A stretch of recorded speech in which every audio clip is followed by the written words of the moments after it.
ఎలా పశువులాగా ప్రవర్తిస్తాం? చట్టం నీ ఇష్టం, ముద్దాయిలను అరెస్ట్ చేసుకుంటావు. ఒక శ్రీకాంత్ రెడ్డిని కాకపోతే మా పార్టీలో ఉన్న లక్షల మందిని వేసుకుంటారు. మేము రెడీగా ఉన్నామని చెప్తున్నాం కదా సంవత్సరం నుంచి. మీ ఇష్టం వచ్చినండి, మీ ఇష్టం, మీ చేతనైంది మీరు చేసుకో.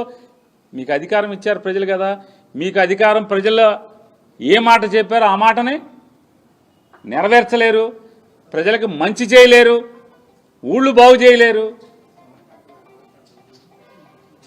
ఏం చేస్తారా అంటే వైఎస్ఆర్ కాంగ్రెస్ పార్టీ వాళ్ళని అరెస్ట్ చేస్తారు, చేసుకోండి, మేము రెడీ అంటున్నాగా.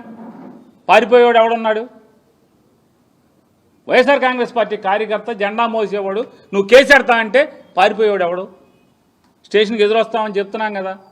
కాకపోతే పద్ధతిగా చట్టం మేరకు చట్టానికి లోబడి ఎందుకు నన్ను అరెస్ట్ చేస్తున్నావు, నేను ఎందుకు పోలీస్ స్టేషన్కి రావాలి, నా మీద కేసు ఏంటి, ఏ సెక్షన్లతో ఎఫ్ఐఆర్ నమోదు చేశావు, నా మీద ఎవడు ఫిర్యాదు చేశాడు, ఫిర్యాదు సారాంశం ఏంటి, ఏ రకంగా నేను చట్టానికి లోబడి నేరానికి చేసినట్టుగా నా మీద అభియోగాలు నమోదైనవి నాకు చెప్పాలి కదా.